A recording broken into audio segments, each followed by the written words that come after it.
Ignition sequence start. 6, 5, 4, 3, 2, 1, 0. Liftoff. We have a liftoff.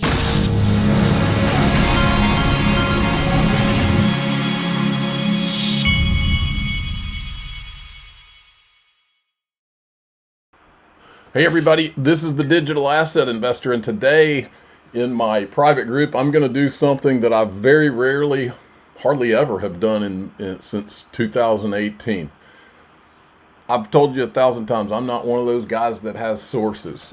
But I have sat on one piece of information that specifically has to do with Ripple and XRP for years, and I've never told this before. I'm going to tell you who it is by name. It's a mystery that has gone on for the whole time I've been in this. This is one of the most interesting pieces of information I've ever had, and I'm going to reveal who it was and what the situation was in the group today. If you want to join the group, you can go to daixrp.com. That's the Patreon. If you'd rather join through YouTube, click the join button below any of my YouTube videos, or you can join through X by hitting the subscribe button. Now I want to tell you a story about something that happened to me last night. Last night I went to a party in the neighborhood, and you got to understand, I've been talking about crypto to people literally since 2014, in my community, at a Christmas party or whatever. One year everybody's laughing at me. The next year prices have gone crazy and everybody's like, man, you were right. And then the next year things are down and they're laughing at me again. I mean, I've been through all this, but the one thing that's been constant is that when I start trying to explain what this stuff really is, what blockchain really is, everybody, not some, everybody is deer in the headlights. Now, right now, we've got $4 trillion in this market or so, and but the real adoption hasn't and can't really come until we have the legislation, which is coming sooner rather than later. But everybody, and it's not that these are dumb people, a lot of these people are intellectual people, lawyers. In fact, that's what the story I was going to tell you. Last night I was at a party. I'm sitting there talking to two attorneys, and I asked somehow crypto always comes up when people talk to me. And the guy pulls out his wallet, he holds out some dollars, and he goes, "This is my crypto." And he's talking about his faith in the dollar. And I was trying to explain to him, no, man, that's what crypto was created to save the US dollar. And I was trying to explain this to them. I said, everything that you own is about to be tokenized with blockchain. And they looked at me. It was total deer in the headlights. I ran into another guy that's the same night, last night. And the other guy says, man, he goes, I was watching TV the other night and I couldn't believe it because I was one of the main ones laughing at you years ago. And he goes, this is happening. And so my point in all that is the people who have never gotten their mind around it still don't in any way have their mind around it. And they need it explained to them. And there's a lot of people that are listening to my voice that are in that category, and I put them in two categories. Either just average people out there that don't know. My wife has friends that come to me asking me about this stuff. But also what is about to happen is the financial advisors themselves are going to have to learn about this stuff, and they're going to have to figure out how to explain it to their clients. Well, my friend Nick Burafado has solved this problem. He has just come out with, and you can go, I've got a link to this in the description of all of my videos. He has come out with a course to literally right here, become crypto fluent in 90 minutes, the smartest and fastest way to learn blockchain. Now, I've known Nick Burafado for years. This guy is not only sharp, but he has been in the trenches with all of us in crypto for all these years. And what he did is he has not created a XRP centric course. This is a course to explain to the average retail investor who just knows nothing about this, or some people that are seasoned. But he also created a course for specifically catered to financial advisors who need to understand it so that they can go and explain it to their clients. If you look and if you go in here, you can see this is the course for your average retail investor. And you can sit here and you can look at the curriculum he's put together: Introduction to Digital Assets, Disclosure, Introduction, History of Bitcoin, How is Bitcoin mined? So he goes through all the explanations of how this all started with Bitcoin.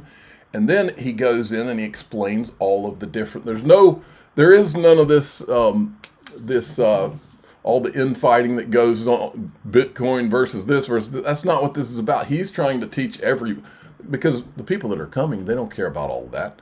He's trying to teach everybody about all of these things and the evolution of this whole space and how it all works: initial coin offerings, digital asset classifications, due diligence, and then understanding the markets, the top 3 digital assets, altcoin season. Most people have no foundation for all of this.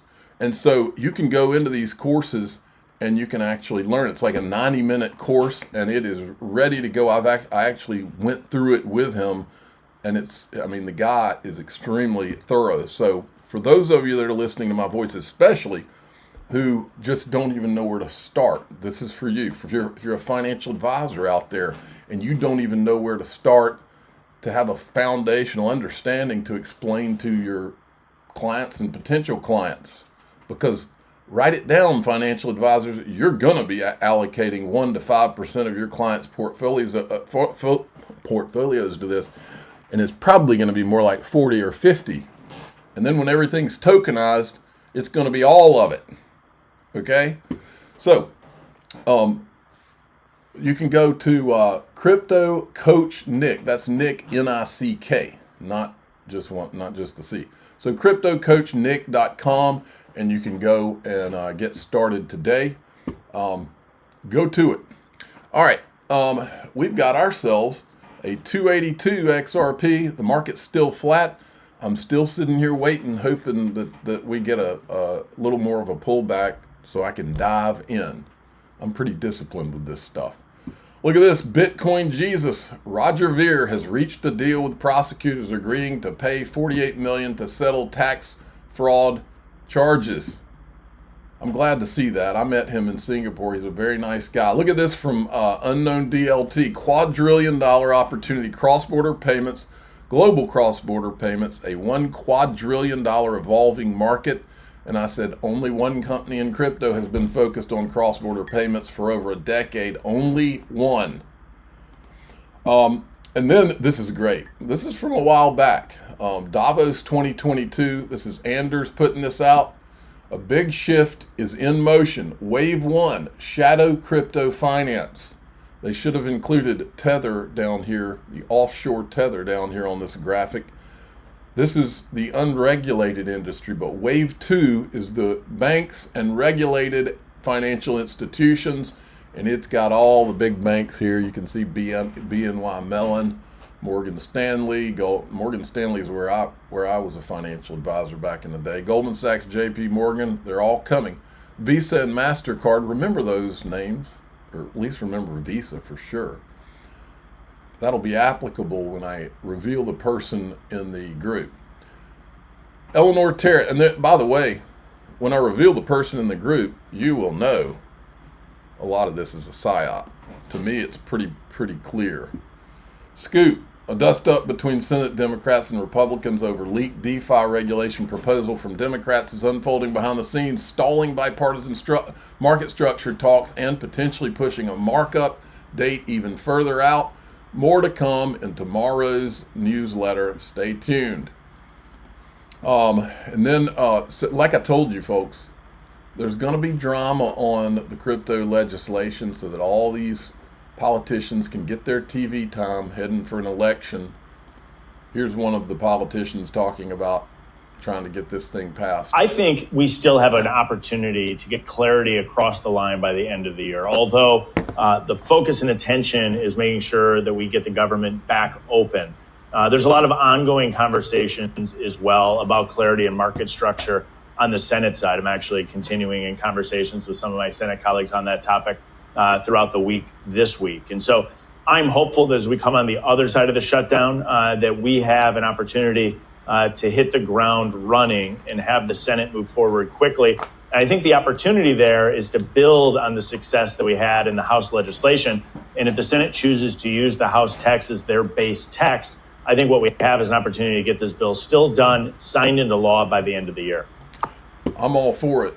I think it's going to happen. Elon Musk says connect to the internet almost anywhere on Earth with Starlink. I said next phase, bank the unbanked, Elon Musk. Remember this too, because this will be applicable to the mystery person I unveiled too. Here's Phil and Dom Kwok. They got something cooking. Hey everyone, it's your favorite brothers Phil and Dom. And we're here for another Word on the Street update. This one is very exciting. We are going to be releasing a new product soon. We are fully heads down in development right now. And it's the culmination of all of our experience in crypto. My experience starting out in the space in 2013, so over 12 years, and Dominic's experience in TradFi. 4 years, yeah, I worked in TradFi, graduated from Wharton, worked at Goldman and Blackstone, and it's amazing how little the space has changed. We're going to fix that. Stay tuned. All right, we'll see you soon. Oh, these guys are from Wall Street. They know how the spaghetti's made, or the sauce is made. Okay, here's to my fellow retards, and I'm not calling you retards. He does, but we're all retards according to him. Even though Bitcoin's up 98% with the entire PR machine and CNBC promoting it every day, while XRP gets no promotion is up 426% on the year. Yeah, so it's back to this thing. Like, I want to take the high road, actually. Like, I enjoy living life on the high road. This feels good to me. It feels... I don't remember us calling him a retard. He called us retards, and then we respond. But he wants to take the high road. Correct. But then I, like all humans, am imitative. I'm mimetic. And when I get drawn into this, everyone's wanting to be political and fight and talk shit all the time. I'm like, oh, well, you know what? We're going to do that. We're going to play that game. Well, the XRP army is a bunch of fucking retards, you know? Like, just completely go the other direction.